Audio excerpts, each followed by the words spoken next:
Hola, ¿qué tal? Gracias por visitar mi canal de Noticias Mundo JB. Si te interesa mantenerte informado de cada una de las noticias que se le suben a este canal, tiene que suscribirte y activar la campanita de las notificaciones, para que así te mantengas notificados cada vez que se le suba un vídeo a este canal. Noticia de última hora: la tragedia de la explosión de camión cisterna que llevaba gasolina en Haití. Aumenta a 88 el número de muertos por la explosión del camión cisterna. Un total de 88 personas han fallecido como consecuencia de la explosión de un camión cisterna en la ciudad de Cabo Haitiano, que se encuentra en el norte de Haití, según un nuevo balance de víctimas confirmado por las autoridades locales. El vicealcalde de Cabo Haitiano, Patrick Almané, ha dado la nueva cifra de fallecidos, según recoge la agencia de noticias Prensa Latina. Según las autoridades, la explosión se produjo cuando un grupo de personas se acercó al camión, que estaba volcado, para tratar de llevarse el combustible. Al menos 60 personas murieron en el lugar de los hechos en la escena. Los cuerpos carbonizados estuvieron durante varias horas en el lugar del accidente. Los heridos fueron trasladados a las instituciones sanitarias y algunos hospitales de Puerto Príncipe, Mirebalais e Hinche. El país, donde unas 700.000 personas necesitan ayuda humanitaria, sufre desde hace meses una grave crisis de combustible, derivada en gran medida del bloqueo impuesto por parte de los grupos armados entre mediados de octubre y mediados de noviembre. A los problemas de distribución se sumó la decisión del gobierno de eliminar los subsidios del diésel y del queroseno, lo cual se tradujo en que los precios de ambos productos prácticamente se duplicasen. El coste de la gasolina, por su parte, ha subido alrededor de un 20%, según la Oficina para la Coordinación de Asuntos Humanitarios, OCHA, de la ONU. Haití vivió un 2021 devastador, de los peores años en la última década, con un magnicidio, terremotos, crisis política y aumento de la inseguridad, mientras las instituciones estatales son cada vez menos efectivas, lo que se agudizó tras el asesinato del presidente Jovenel Moïse. Las instituciones no existen, el país no produce y la vida cotidiana se ha vuelto una pesadilla para todos nosotros. No es una abstracción cuando hablamos del derrumbe de un Estado, lo estamos viendo hoy día, dijo a la agencia Sputnik la destacada historiadora e intelectual. De crisis en crisis, el año despuntó con la disputa sobre la duración del mandato presidencial de Moïse, que llegó a la presidencia en febrero de 2016 tras dos procesos electorales catalogados de fraudulentos y con solo el 20% del padrón electoral que votó en las urnas.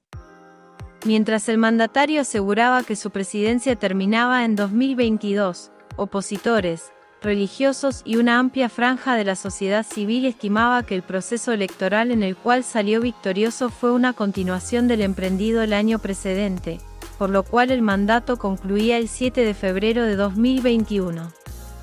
Varios sectores e instituciones del país, entre ellas la Iglesia Católica, la Federación Protestante o los colegios de abogados e incluso la mayoría de los jueces del Tribunal de Casación, le dieron la espalda al presidente y lo convidaron a respetar la Constitución y dar paso a una administración transitoria. Como respuesta, Moïse despidió a dos magistrados supremos, lo cual le valió críticas de la comunidad internacional, y nombró a sus sustitutos, profundizando la crisis en el sistema judicial que pasó 2 meses de huelga. Magnicidio. El 7 de julio, el país se levantaba con la noticia del magnicidio. Un comando armado integrado por exmilitares colombianos ingresó a la residencia del gobernante y le propinó al menos 12 disparos en la cabeza, el pecho y la ingle. Su esposa de 25 años, Martine Etienne, recibió otros en los brazos y caderas. Ningún guardia de seguridad intervino o resultó herido, de acuerdo con los resultados preliminares de la investigación. 5 meses después, todavía hay muy pocas respuestas sobre los sucesos, a pesar de las promesas de Henry de llevar ante la justicia a los responsables, y la indagación oficial parece estancada. El magnicidio, el quinto ocurrido desde la independencia de Haití en 1804, afianzó la crisis institucional de un país, que ya carecía de parlamento funcional, pues el mandato de todos los diputados y de 2/3 de los senadores venció en enero de 2020 sin realizar elecciones. Los 10 senadores en activo, que en estos momentos pujan por otro año más en sus puestos, aprobaron una resolución para situar al presidente del Parlamento, Joseph Lambert, en la jefatura del Estado, mientras en el gobierno se disputaban el cargo de primer ministro el actual titular Ariel Henry y el excanciller Claude Joseph. El intento del Senado nunca se materializó, y Henry juró el 20 de julio, sin el apoyo de las fuerzas políticas, y en medio de una crisis sin precedentes que se agudizó el 14 de agosto cuando un terremoto de magnitud 7,2 sacudió el sur con un saldo de más de 2.000 fallecidos y casi 18.000 heridos. Terremoto, inseguridad, pobreza. El de agosto fue el peor sismo registrado en Haití después de 2010, y devastó los departamentos Sur, Nipis y Grand Anse, afectando a más de 1 millón de personas, algunas de las cuales aún viven en refugios improvisados. Más de 130.000 viviendas se destruyeron, decenas de miles de escuelas se derrumbaron o dañaron, junto a hospitales, centros de salud, instituciones privadas y públicas y negocios. Más de 300.000 niños tienen amenazada la continuidad de estudios, y el gobierno estima que son necesarios unos $1.000 millones para reconstruir la región, que 2 días después del temblor sufrió el impacto de la tormenta tropical Grace. A este panorama se suma la inseguridad que se disparó este año con más de 800 secuestros y 19.000 desplazados de Martizán, en la entrada sur de la capital. Miles de ellos aún siguen en espacios públicos como el Polideportivo de Carrefour, mientras organizaciones de Naciones Unidas comenzaron a reubicar a refugiados con discapacidad.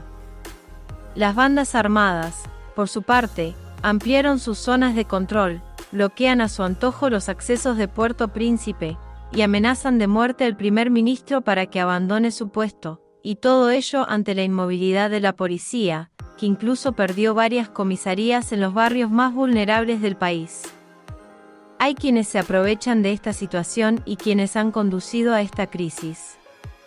Está ahí esta élite haitiana que ha actuado para sacar provecho en detrimento del país y de la población, señaló Castor, para quien la solución es una verdadera transición de ruptura para resolver la crisis multifacética. La sucesión de catástrofes en la pequeña nación caribeña deja un panorama sombrío para el 2022, mientras el gobierno y la sociedad civil no llegan a un acuerdo conjunto, y las autoridades anuncian elecciones generales, todo un cóctel explosivo para la primera república negra en ser libre, a la se le dificulta alzarse de sus cenizas.